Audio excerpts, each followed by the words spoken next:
think this is live. I think we are live and we are on. It is another edition, a very special edition, a live edition of the Quarantine Conversations. And we're here with my man, the one and only, ladies and gentlemen, Jamal Hodge. What's going on, brethren? Yes, same to you. We'll do the social distance greeting because that's the new norm. And let's kick it off right there with new norms in the quarantine and after the quarantine. What are the new norms you're anticipating on the on film sets? What's going on? How are we gonna do this safely? Man, you come out the box like swinging, bro. Come on, man. Man, you like. But well, I think I don't know, man. I think Hollywood, I think artists, we don't care as much as other people, but kind of like fighters, in that we'll take certain risks for our craft that maybe other industries wouldn't. Right. I think it's going to probably more affect more like crew, because crews around each other the most. Talent, I don't know. Maybe people are going to be shooting more on telephoto lenses. I don't know. You know what I mean? Then maybe it's going to be a lot more like distancing and trying to make things feel like the distance is closer. But I honestly, I mean, the way I never thought about it. So, I mean, the way I see it is I think Hollywood's just going to go back to business as usual, to be honest with you. Like in 2021, I think it's just going to be a delay until 2021. And once we get into 2021, they're going to go into basically business as usual. People are just going to probably have to get tested. I think that's going to be a part of it. Maybe like mandated testing for talent. There's going to be interactions between them to make sure. But right. After that, I don't really see too much changing, to be honest with you.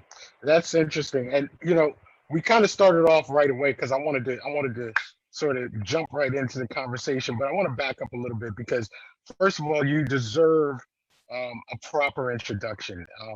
I've known you for quite some years. However, anybody that's watching this straight off the bat, they might not have heard of you, and that's okay, because we are behind the scenes people. However, for those of you who are just tuning in, Jamal Hodge is a leader in the craft. He is an amazing writer. He is an amazing director in that he has great vision, great planning, great foresight. He really knows how to reach the actor and get the best performance out of every single actor. I'm a producer. I've watched this gentleman work. I've worked with him. So I really had the pleasure of analyzing what it is that he does compared to other people. And no disrespect to anybody that I know, but Jamal just works on a different level. He's a different being. He's a different creature. So with that being said, a number of awards. You have the Happy Divorce film, which I think has 27 or 28 screenings, multiple awards. Yeah. I'll let you jump in in a second. You got the Knockout Game, which is just a phenomenal, gritty piece. And we can talk about the problems that you had in putting that together, because I know that was problematic, but still a fantastic piece. The Jump, another award-winning short film. You've got film after film after film that hits in different genres, the kind ones, Mourning Meal. Each one of these films is different, but each one of them was put together in a particular way. Talk to me about your process. Talk to me about how you put together films, whether it be COVID, post-pandemic, quarantine, however you're doing it. Talk to me about how you do it. All right. I mean, everybody's process is different, but I think that I think that the 3 stages of production are dramatic. Well, there's technically to me 4 stages, but to me, like they're dramatically different, and how I approach all of them very, very different. So, like pre-production, I think is all about the internal. So I like to meditate and gestate with a story for a long period of time, and don't do any sort of physical work on it. Just literally just think about it day in and day out, and just live with the story on an intimate level. And then once we get past that phase, then we go into the process of manifestation, and that requires if it's something that I'm writing it out, and usually it comes out in a burst. And usually I write the dialogue first because I feel like dialogue and character are one and the same. They're different, but they're like Neil Gaiman said, it's like they each a different leg, right? It's like a left leg, right leg. You need both of them to walk to get your character through the narrative. So it's all about the dialogue within the situation and within the context of the situation, right? And then once you have that, then you go back and you do your re-edits on the script, blah, blah, blah. But after that, I like to immediately start thinking about visualizing the script, getting the script, creating a visual narrative. But sometimes the music might come to me before that, and the type of music that I want to go with the emotion. And I like to know which scene.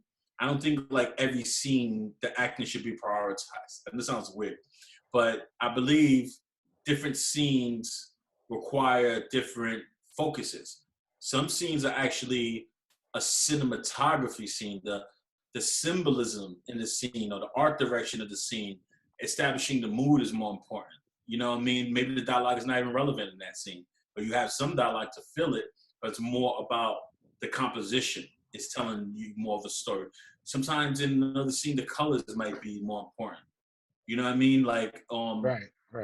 it's potentially what you want to focus on the most. So once I line that up, then I storyboard all my films meticulously. The director who I was really happy to see, the Korean director who did Parasite. Right. Me and him work very similarly. Like I really don't shoot what's not in my storyboards. I might have like maybe one or two extra add-ins, or if I see something and me and the DP discover it and stuff like that. It's so meticulously thought out that I basically go in there with the movie kind of made on paper, and then when I get into production, I kind of betray all of that because one of the major things that I believe, and this is just my approach, is that films are not made in production. Films are not made in production. A lot of people show up to production, and no disrespect to actors or anything like that, thinking that the film is made in production, but films are made in post. That's when the film's actually made. So when in production, what you're actually doing is that you're actually trying to gather as many parts of the movie as you can. And you're trying to discover as many parts of the film as you can. So that's more like a place of gathering and experimentation with the actor. So as a director, I like to connect with the actors on that level, and I like us to discover things together. I always give them I always give the actor, or even the DP sometimes, like to do an opportunity to do one their own way. You know what I mean? They get a take for themselves. You know what I mean? And we discover things together because in the moment, the energy, the environment, when you're there and you're living and you're in it, new ideas come up. And I believe like we should explore those ideas once we get what was already planned out already. Right. So actors seem to like that a lot. I like it. There's a lot of happy accidents. It also enables the team to be invested because they feel like this is also their movie and they're going to be heard and they're going to have the opportunity to be creative. So you're not in a zombie-like state mentally. You're like active. Everybody's brain is active because if we can discover something better, we can add that in, and maybe it'll fit and maybe it won't.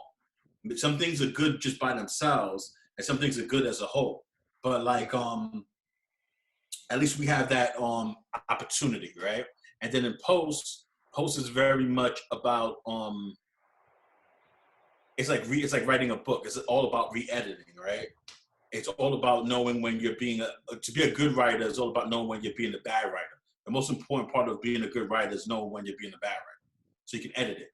It's not trying to be a great writer in the first time. So it's kind of like the same thing. Like You know, it's almost like if you gathered all your vocabulary, like all your vowels and consonants, you know what I mean, in production, when you get into post-production, you have a broader language in which to work with to cut down to the sentences and the paragraphs that you need to tell the story that you want. So Right. that's kind of like more or less my brief overall view of my process. So, and as a production person, who one of those support members of your team, I really appreciated that approach. I've told you that, Yes. how much I appreciated the spelling of things out prior to us arriving, because it keeps things very succinct, if Yes. I can apply that word here. So what do you what are the one of the favorite parts of directing that you like the most? Because you do it with such ease and effort. What is the part that you enjoy the most? Well, I mean, it's weird because it has nothing to do with actually directing. My favorite part of directing is actually when the movie is done and people watch themselves in a way that they've never seen themselves. It's really, my favorite part of directing is making people better. And that sounds weird, but it's the truth. It's like, for me, I'm one that when I work with somebody, I like to think of myself as an enhancer. I'm like an add-on. Like if you play RPG games and shit like that, I'm like the add-on, the effects joint. Like, you know what I mean? I'm like a spirit guide. I like to think for these actors and for talent in general. So I like it to be like, yo, you know what? This guy be saying weird things sometimes, that he might be seeming overconfident or whatever. But when I work with this guy, he always brings a part of the best out of me in some way. Like, this is my best. Working with him brings out the best consistent shooting that I do as a DP, or I get my best performances working with this guy. That's the best part for me, is actually elevating others. I know sometimes I come off as a cocky bastard, and I'm very confident in myself and my abilities because I've worked very hard and failed for years to get to where I'm at now. You know what I mean? In terms of like my skill set. But really, at the end of the day, for me, it's really all about other people. I really enjoy seeing other people be their best. You know what I'm saying? That's my main payoff as a director. It's like elevating the other artists around me, because they, at the end of the day, are the people with, in a sense, the real talent, right? My talent is bringing out their talent. So they're the actual talent, like the talented people there, the people that were on display. At the end of the day, it's really about them, you know? Yeah, definitely. And I've seen you pull out, amazing performances from talent, from actors and actresses. Really remarkable stuff. I'm very honored to have worked under those conditions and circumstances. And that brings me to, you say you like to bring the best out in people. Yeah. We like, you and I both have a penchant for working with young talent, young filmmakers, young staffers who want to break through into the business and really might not have a direction or particular set goals. Talk to me about, bringing the best out in young people, one, through mentorship, and two, through the craft of filmmaking. Well, I mean, mentorship is a major part of my entire life. You know, when I was like 22 or something like that, I started programs in East New York, and I really worked for years in my community, really like teaching young people that people have given up on. So that's a major part of my identity as a human being. I really believe that, especially as a Black person, as a Black man especially, there's not enough of us in education, and there's not enough of us pouring hope, strength, and just, I guess you would say, love into young people that are not our blood. You know what I'm saying?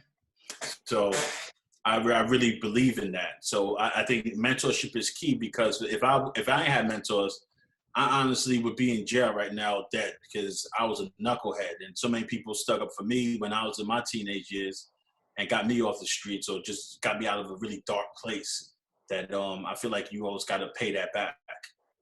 So that's something that's critical, I feel like. And I've mentored all types of kids. I've taught at KO Academy, which is like the Harvard of Japan.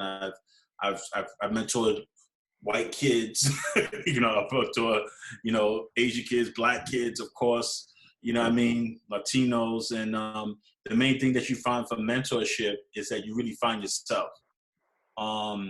You find yourself through teaching others. It's like teaching and writing really teach you what you know, what you didn't know you knew, basically. It brings a part of it's like it brings a part out of you where what you think you know is really tested, and what you didn't know that you knew comes to the forefront. So you're constantly learning things about yourself by mentoring others and teaching others. And as in film, I think I guess a director's job is to be a mentor to the actors that need mentorship, and to be a guide to the others, right?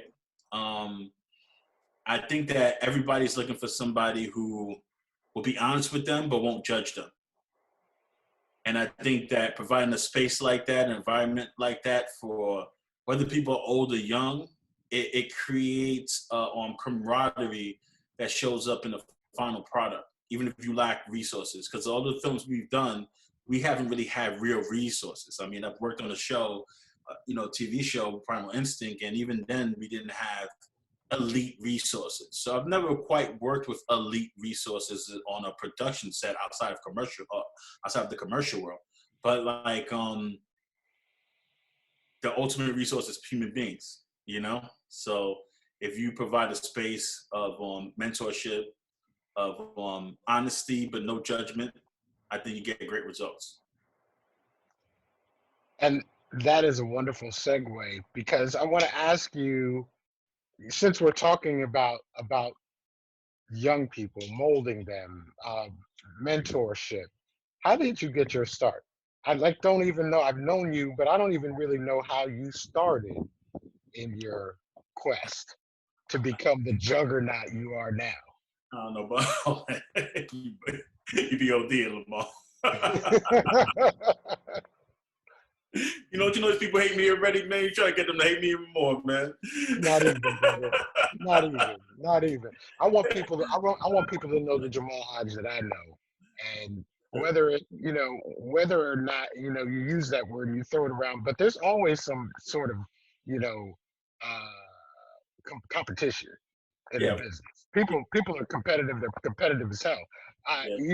For me, I know producers who don't even want to talk to me because they think, I think I'm the SHI. But, you got to talk about it. But I never understand that, especially within our community. You know how I am. I love confident Black people, right?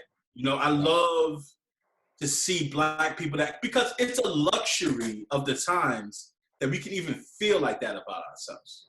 And everything in the world is telling us not to feel like that about ourselves. So I would never try to steal the confidence or diminish the confidence of another Black person if I can help it. Like, you know what I mean? Like, never intentionally. I would never try to tear down another Black person that believes in themselves or think they the shit or whatever the case may be. And to me, I love to see that.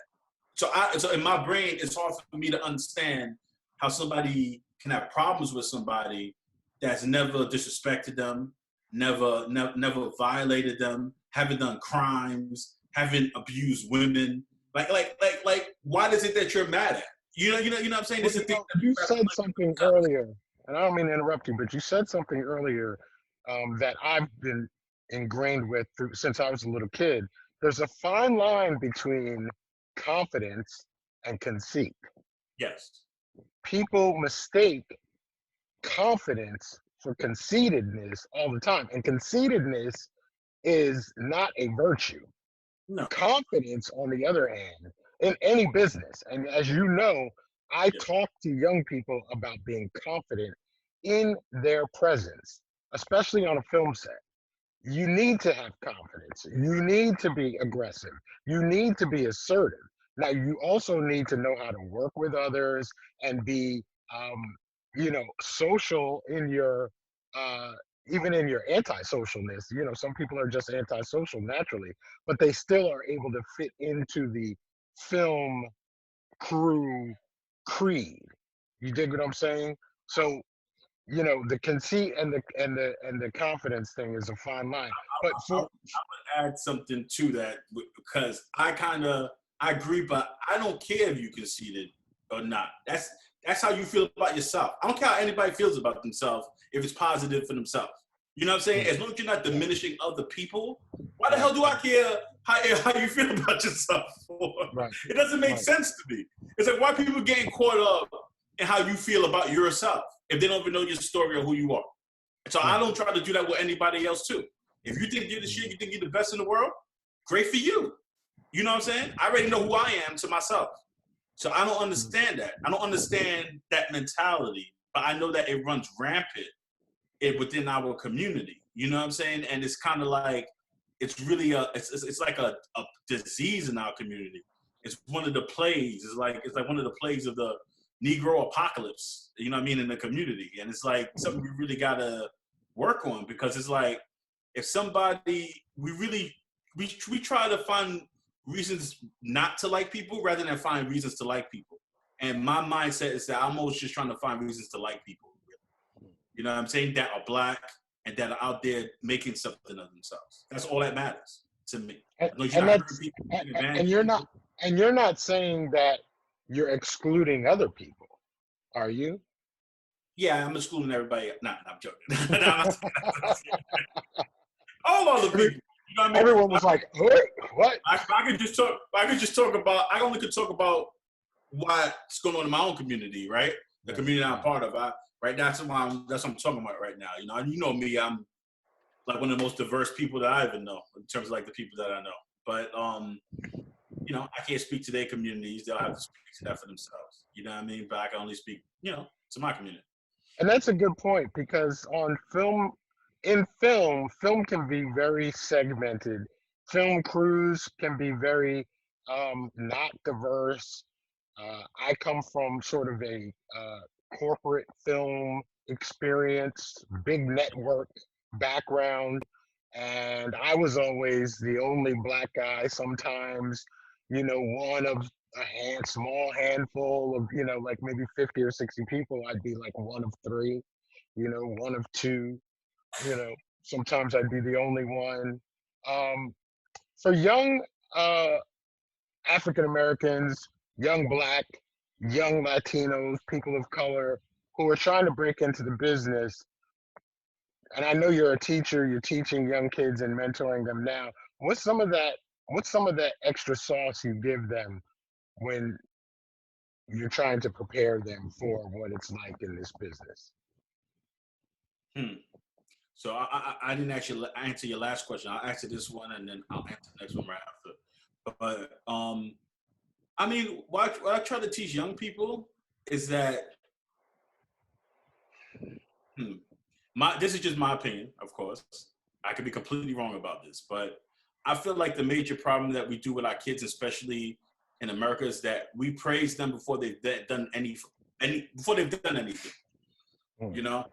don't want to use crazy language, but we try to say they're somebody when they're nobody, and they know that they're nobody, and then they have to pretend that they're somebody. You know what I'm saying? Everybody has intrinsic value for being born, but we got to stop pretending like kids are so damn important.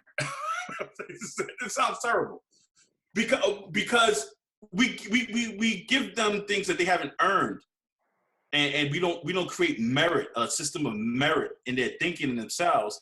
And kids want to be challenged. They want to earn things. And so it builds insecurity in them, because it's like, everybody's telling me I'm special, but I've done nothing. So how am I special? Because you're not special yet. You have to earn that. You have to toil. You have to labor. So parents try to prepare their kids for peace, but when they get older, all they find is war, and they're unprepared. So for me, I try to prepare the kids for war. You know what I'm saying? Like, basically, I try to give them a war mindset. You know what I mean? Of approaching life and approaching the challenges that they're going to face, because the world is aggressive and hostile. It is not, even nature is aggressive and hostile.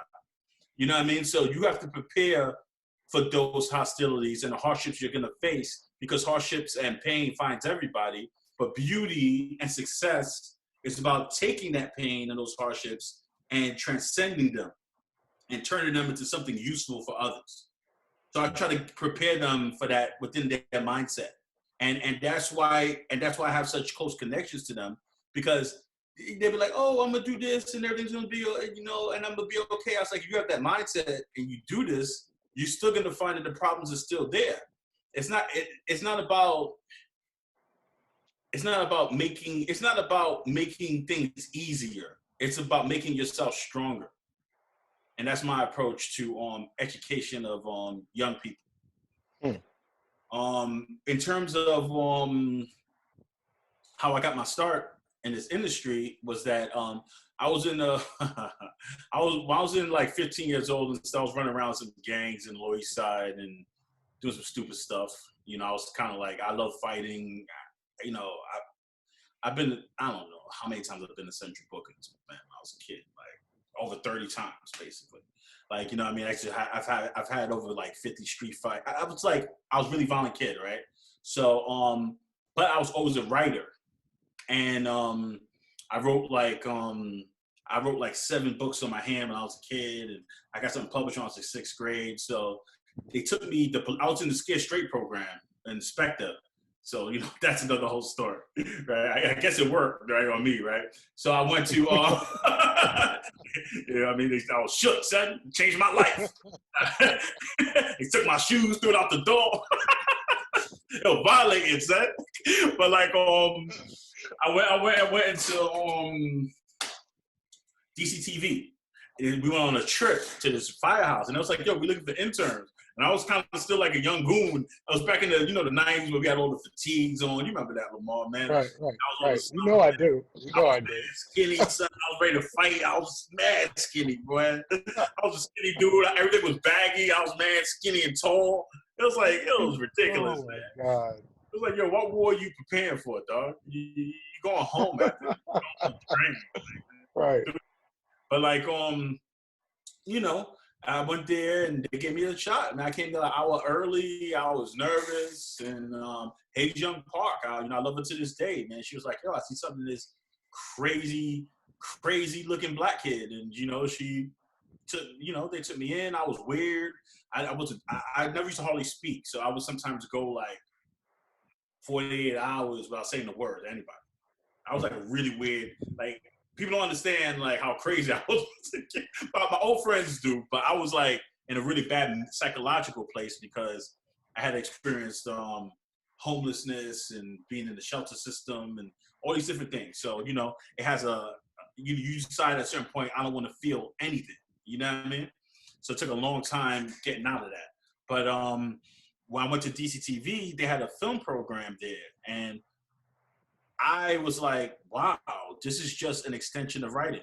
This is like a way of writing where nobody really has to read. And the same message can touch so many people. So I was in DCTV's Pro TV program. It was a 2-year extensive training program. And that program really changed my life. And the main way they changed my life is that they actually had me leave this country and go to another country. And I realized from then on that the things that black people face in America was not the same way that American culture was just its own bubble, and it wasn't the world. And I also got exposed to where some of the things that I was being taught in school can actually be applied.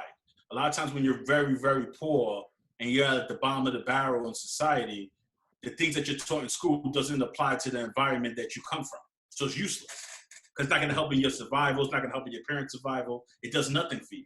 You know what I mean? So you gotta see where it's actually useful, the education and the knowledge. So, you know, the first place they sent me to was Siberia, Russia. So I was like the only black guy, well, one of the only black guys in this city called Tomsk. It's the largest city in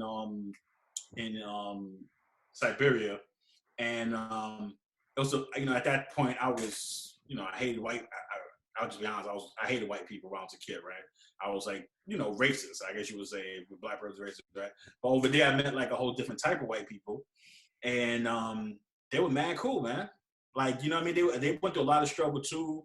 I had never even thought white people went through struggles at that time. I was so ignorant, you know what I mean? But like, I started being more connected to the overall humanity of everyone, and that I didn't have a monopoly on oppression or victimhood, right? And then I started realizing that I don't need to be a victim anymore.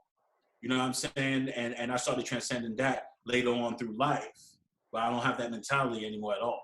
But like at the time when I was over there, we did a documentary where there was this other black guy from Africa that lived there, and we had to go and I did a documentary looking for him, like searching for Bigfoot. And they were saying things like, "Oh, yeah, we've seen him. He comes out at night, you know what I mean?" And all these crazy things, like, what the hell? But we found this dude, and he was chilling, and he also changed my eyes about Africa and all these and stuff like that. So that documentary went on, got me into Sundance. Sundance is the first film festival I ever got into, which is crazy. And then from then on I was hooked. I mean, I started doing a lot of different film work. I went to Mexico next after that. I lived with the Zapatistas in Chiapas for a while with the rebels. Did a documentary about that. We got an award from Mos Def and Kofi Annan at the Hague in Europe. I started off. I met the Harlem brothers, but it was like someone they wanted to mentor me, but I was in a certain mentality. I didn't want to be bothered with anybody, and I just kept on working and stuff like that. And I quit the business like twice. So I did it for a while. I was making six figures for a while as a little kid. It was crazy. I was doing stuff for the Renault brothers for Discovery Times and HBO. I was doing like editing for them. And then I also was working for T-Scape. So I was making a bunch of money. And I just felt, I had like almost like survivor's remorse or guilt or something like that. And I wanted to go back into my community and help. So I kind of felt this urge to really just help help people, because I couldn't believe all the things that I was learning and seeing that all these people that I know, they had no opportunity to learn and see. So I left and I started doing programs in the city, teaching, helping kids that just got out of prison, just came home, or they got kicked out of high school. We was helping them get their GEDs. Also had them do documentaries about their own life so they can explore their own life for the first time. And that was very therapeutic and healing for them. We did a lot. And a lot of us just got their master's degrees and changed their whole life. Went through college, did all of that. You know what I mean? So that's still like the achievement I like the most. In 2005, one of my students did a documentary called Bullets in the Hood that won Sundance. I was one of the DPs on that. Me and another girl, we shot the whole thing. And that was your second experience with Sundance? Yes. A lot of people don't get one experience. You've already had two. Yeah, I didn't go for the second one, though. Spoken just like Jamal. So let me ask you something, because I'm going over my time limit here, and I want to get this out to the people, because I feel like this has been a very rich conversation. It's covered a lot of bases. But again, the name of this program is called Quarantine Conversation. Yes, sir. The first time, and this is the second time that we've talked during Quarantine Conversation, I have not released conversation number one. We had some technical difficulties. This one has gone much smoother, but I do want to ask you a question. What is it that you can tell people during this time period to uplift themselves?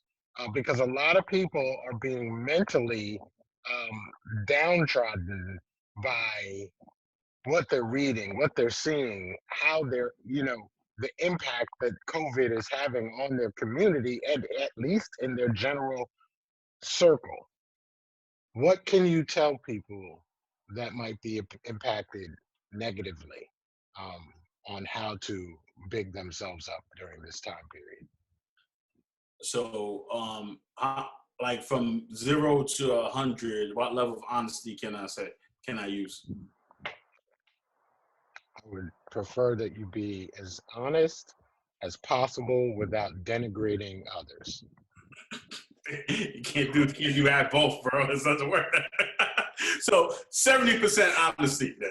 Yeah, let's go 70. Yeah, yeah. So, all right. So the way I look at it is, it's like this, man. You know, I mean, just before I say that, you know, my brother had COVID. He recovered, thank God. My best friend had COVID. You know, he recovered. But he was basically my pastor. Also, I've had friends. I've had over 16 people that I know that have lost people. And we also had death in on my sister's side of the family, right? So there's been a lot. But all that being said, some of us are just, you know, be soft, man. I don't know how to put it, like, you know, emotionally. It's like, yo, this is not Syria. You know, comparisons can be healthy sometimes, to get your mind right, you know, about struggles, right? You want context for struggles. You don't want to think that you're just in this alone and this is the first time this has happened. That makes the stress so much bigger. You know what I mean? Crises are an inevitable part of life, and they only really damage you if your mindset is only prepared for peace. And this is what I was saying earlier with the young people. I try to give them a mindset that's prepared for the war and the struggles of life that are inevitable. So you really have to understand that, like, compared to Syria, think about what the people in Syria are going through. They're a modern society just like us. Think about, they have no water. There's no stimulus package for them. They're not locked in their homes with running water, food, entertainment, Netflix, all the creature comforts they've ever accumulated. You know what I'm saying? I would say, like, of course there's things we want to do and everybody's pain is real. I don't want people to say like their pain ain't real, but you got to think beyond what's happening to you.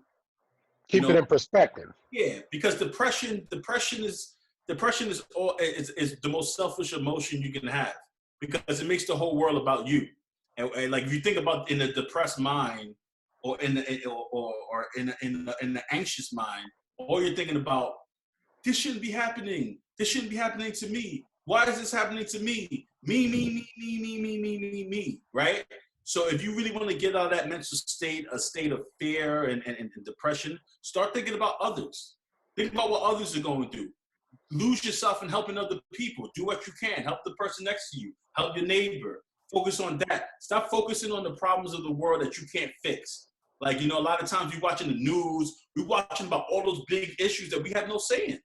You're basically building a mentality of weakness, because you're looking at all these things and you can't affect them. And all your mind is doing is focus on things you can't affect, so it makes you feel helpless. And when you feel helpless, you lose your ability to act, you lose your confidence. So if you stop focusing on, like, yeah, we know we got to find certain information, but you don't need to listen to it every day. You know what I mean? Focus on the things in your bubble that you actually can fix and affect. That will build confidence in you. And then when those bigger things come up, you will be in a state of confidence where you can actually take action. So that's basically my recommendation to people. And that's what works for me. That's what's helped me. And sometimes, of course, I feel down just like everybody else, but it's just an emotion.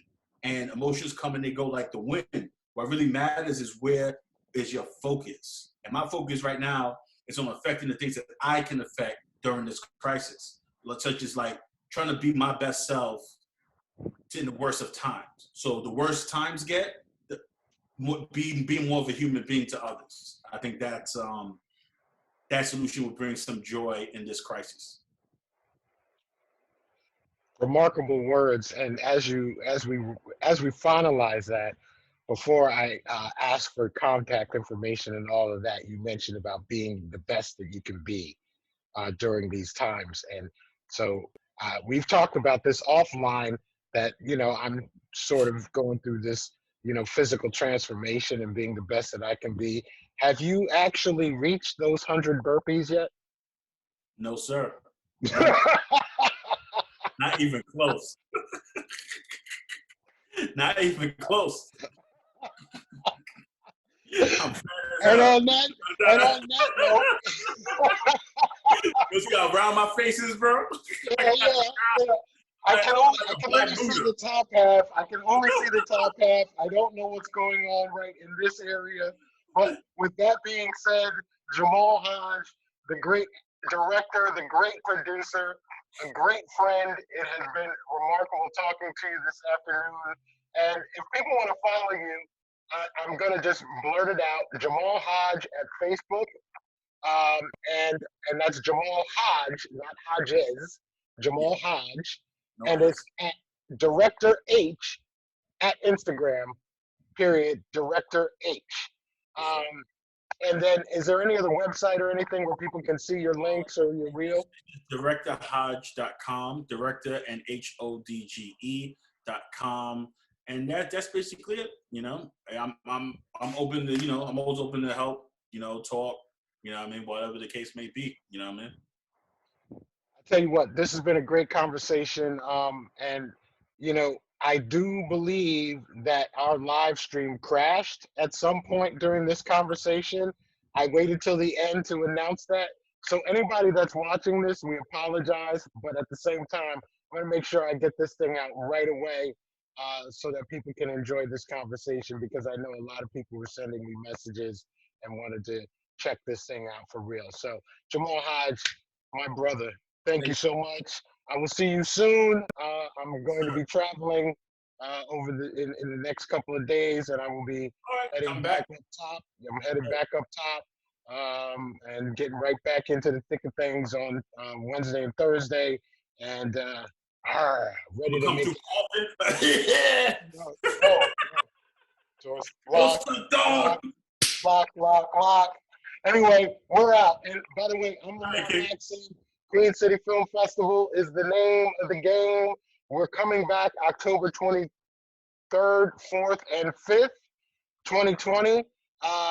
You know, and again, if the COVID keeps us from meeting as a group, we will be blasting it out on the airwaves digitally. So make sure you stay tuned to www.qcffnj.com. Follow us on Facebook. Follow us on Instagram. We've got free content for you. We've got conversations. We've got movies. We've got it all. So please check us out. One love.